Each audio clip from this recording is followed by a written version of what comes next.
আসসালামু আলাইকুম ওয়া রাহমাতুল্লাহি ওয়া বারাকাতুহু। Welcome to this video. আজকের ভিডিওতে আমি দেখাবো কিভাবে ভুলে যাওয়া জিমেইল পাসওয়ার্ড বের করতে হয়, তার সহজ পদ্ধতি। যে পদ্ধতিতে আপনি খুব সহজেই ভুলে যাওয়া জিমেইল পাসওয়ার্ড বাইর করতে পারবেন। চলুন কথা না বাড়িয়ে মূল ভিডিওতে যাওয়া যাক। মূল ভিডিওতে যাওয়ার আগে ছোট্ট একটি রিকোয়েস্ট, আপনি যদি আমার চ্যানেলের নতুন দর্শক হয়ে থাকেন তাহলে অবশ্যই এই চ্যানেলটিকে সাবস্ক্রাইব করে আমাদের পাশেই থাকবেন। ভুলে যাওয়া জিমেইল পাসওয়ার্ড বাইর করার একটি ভিডিও আমি ইতিপূর্বে এই চ্যানেলে আপলোড করিয়েছি, সেটাও আপনারা দেখে নিতে পারেন। আর আজকের যে টেকনিকটা দেখাবো সেই টেকনিকটা আগের থেকেও আরও অনেক সহজ হবে ইনশাল্লাহ। তাই চলুন কিভাবে সেই টেকনিকটা ইউজ করা যায় সেটা এখন দেখা যাক। এর জন্য আপনি প্রথমে সেটিংসে চলে যাবেন।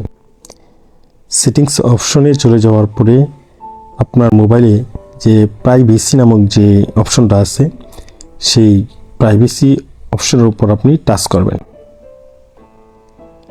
এরপরে স্ক্রল করে নিচে চলে যাবেন। নিচে চলে যাওয়ার পর auto feel service from Google এর উপর টাচ করতে হবে। এরপরে গুগল পাসওয়ার্ড ম্যানেজারের উপর টাচ করতে হবে। টাচ করার পরে আপনি স্ক্রল করে নিচে চলে আসবেন। নিচে চলে আসার পরে এখানে যে google.com নামক যে লেখাটা আছে এর উপর টাচ করতে হবে।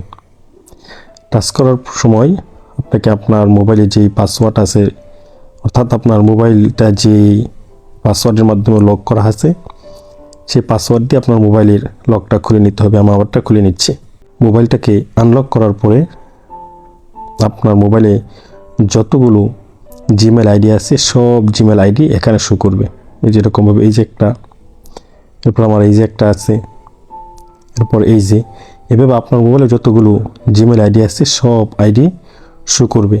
তবে এখানে আমাদের একটা কথা মনে রাখতে হবে, আপনার ভুলে যাওয়া জিমেল আইডির পাসওয়ার্ড বের করার জন্য অবশ্যই আপনার জিমেল আইডিটি আগে থেকে লগ ইন করা থাকতে হবে, অন্যথায় জিমেল আইডির ভুলে যাওয়া পাসওয়ার্ড বাহির করতে পারবেন না। আর বাহির করার জন্য এখানে যে এই যে চোখ আইকন আছে এই চোখ আইকনের উপর টাচ করার সাথে সাথেই আপনি আপনার ভুলে যাওয়া পাসওয়ার্ডটা দেখতে পাবেন। আপনি এভাবে আপনার ভুলে যাওয়া পাসওয়ার্ডগুলো ঠিক এই পদ্ধতিতে বের করে নিতে পারবেন। যদি ভিডিওটি ভালো লেগে থাকে তাহলে অবশ্যই আমাদের চ্যানেলকে সাপোর্ট করবেন। Thank you for watching this video. আল্লাহ হাফেজ।